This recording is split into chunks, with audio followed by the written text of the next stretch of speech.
Hey everybody, and welcome back. Good to talk to all of you again today, and I do apologize for like the 5-day gap between my last video and this one, but I was away for a few days on the weekend. Went to spend 10th anniversary with the significant other, so that was good. Anyway, some housekeeping things to take care of. If your name is popping up in these comments on your screen now, you should send me a YouTube private message because you've actually won something. The first name to pop up, you actually got a tote bag, and the next 3, t-shirts. So send me a YouTube private message and I will get them shipped ASAP. For those of you who won stuff and your name didn't pop up, you know, stuff is on the way, so hang in there.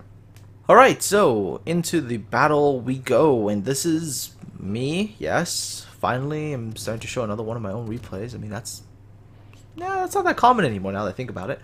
And I'm playing the tier 6 French cruiser La Galissonière on the hotspot map. Is this going to be one of those like super amazing battles? No, not really. It was an effective battle. I wouldn't really say this was one of those like record-setting kind of things. It was just a very effective battle where I play the ship right and I do what is required of me as a tier 6 cruiser in where I'm bottom tier, and I do an effective job, and that's what this battle is. And so why are you showing it then? Well, part of this is kind of the whole way my mentality has shifted recently. One of the problems with being, back in the day a CC and also somebody who, focused a lot on warships content is that after a while you start to get really picky.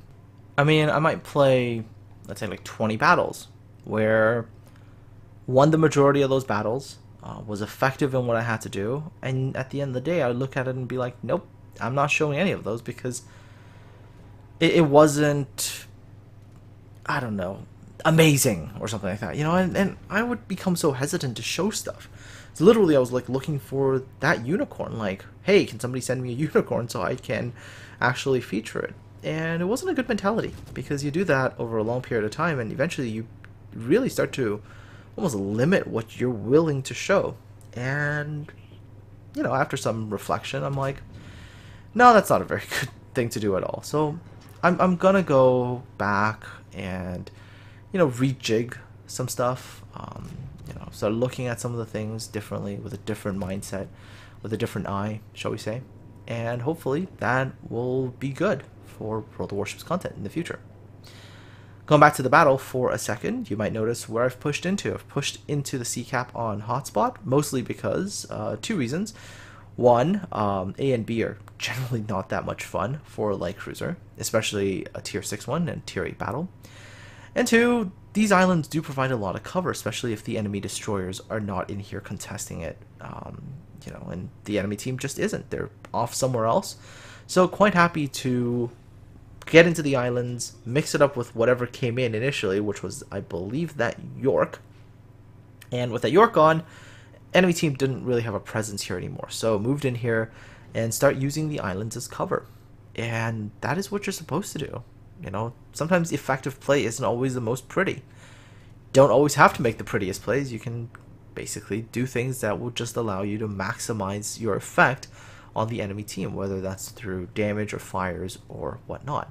I guess the major point that I'm trying to make here is that effective play in World of Warships doesn't always have to be pretty. You don't have to go for the highlight reel plays. You could just go and be effective, and every once in a while a highlight reel play will come along, in which case then you were both effective and you had a moment that was worth sharing. In a lot of cases, though, just being effective is a major part to being successful. Right? Obtaining Unicum level in World of Warships is not that difficult, to be honest, and 50% of it really is, are you able to look at the map? Are you able to look at the mini-map and, judging by the position of the enemy ships, formulate a plan as to where you should be, what places offer you the maximum cover, at the same time allowing you to do maximum amounts of damage, so on and so forth.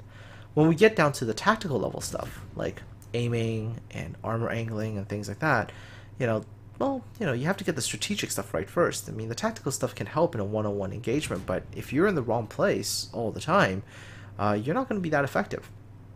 So for me, in this case, having cover as the bottom tier cruiser and getting to a position where I would have good field of fire on the enemy battleships is the best thing I can do. If I went into the open ocean and just tried to sit there and shoot at them, good chance that, a battleship looks at me the wrong way and I'm gonna get deleted. So, and by the way, this part is the totally not glamorous part of the battle, by the way. Take a look at me right now. I'm sitting at about, what?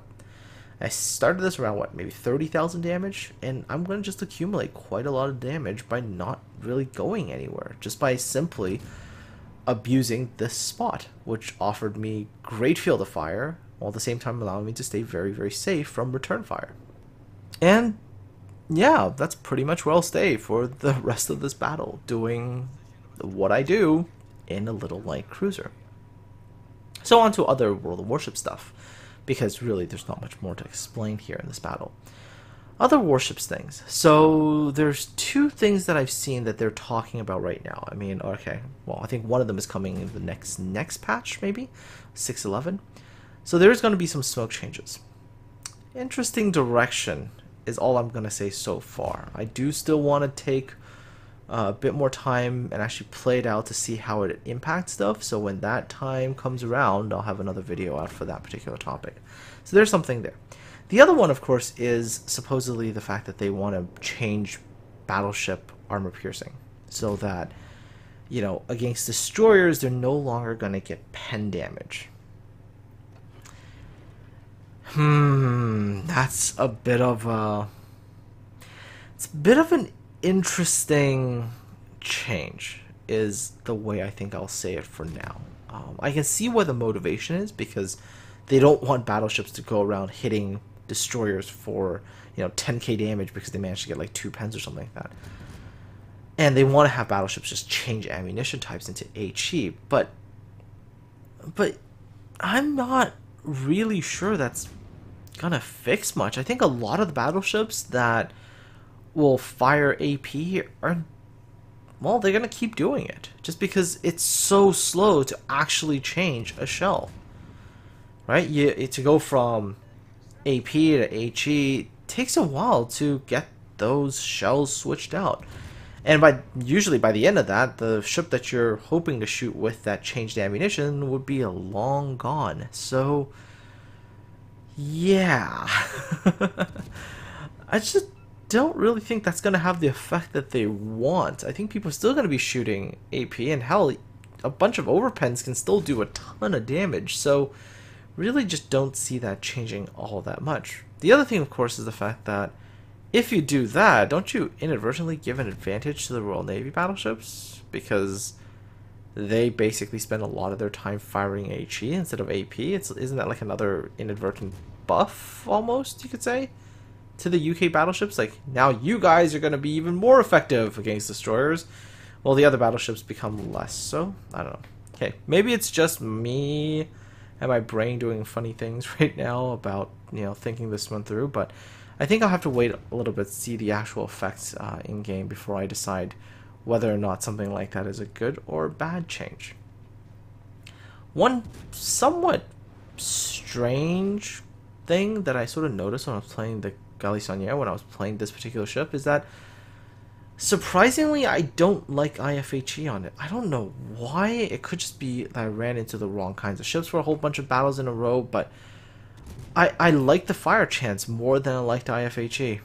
And I felt like I did better with the higher fire chance. Could be a complete artificial sort of feeling, because, maybe I just saw a few better results and my brain decided to go, hey, look, it's much more effective, and it's really not. But yeah, I can't help but wonder, like that trade-off that you take in fire chance versus getting the ability to penetrate, what's actually worth more, shall we say.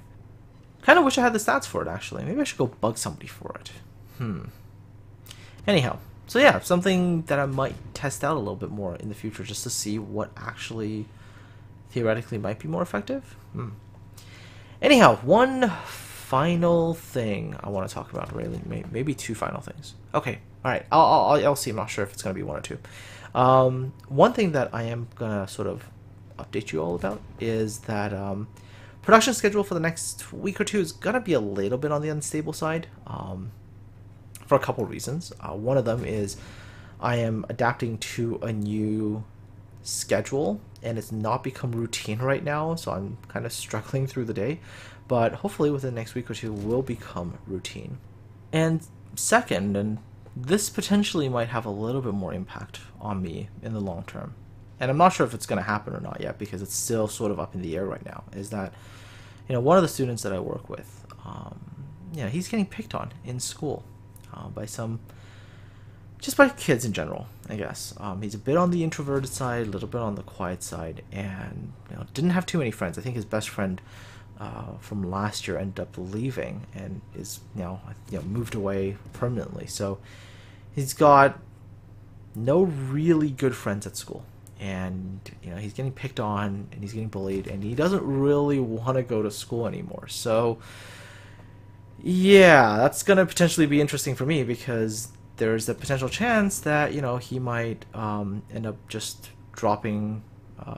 I'm not gonna say dropping out of school, but maybe taking like a year off and learning some other stuff outside of school. And if that happens, then that will be my job completely different than what I've been doing so far. So we'll see. It can potentially be interesting there, but hopefully everything will stabilize within the next 2 weeks maybe, and everything will become regular again. So everything that's not been regular for a while will hopefully become regular. Jesus, that sounded like one of those horrible commercials you see on TV, where they talk about constipation and laxatives, but they don't ever use those words. They just talk about things getting regular. Anyways, okay.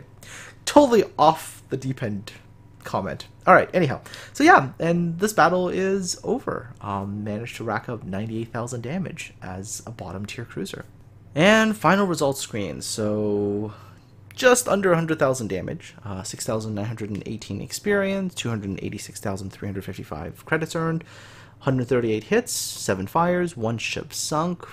Not too bad of a battle for a tier 6 cruiser in a tier 8 battle. 1,512 base experience, and on my team, the tier 6s, 4 of them were in the top 4, and then we had the tier 8. Anyhow, damage-wise there, 58,746 damage with the HE, 33,500 damage in fires, and a little bit of AP damage there as well. Net credits earned, 233,450. Anyways, folks, hope you have yourselves a good one. I know this battle wasn't super impressive, but hey, it was effective nonetheless. Aside from all that, folks, take care, have yourselves a good one, and I'll talk to all of you again really, really soon.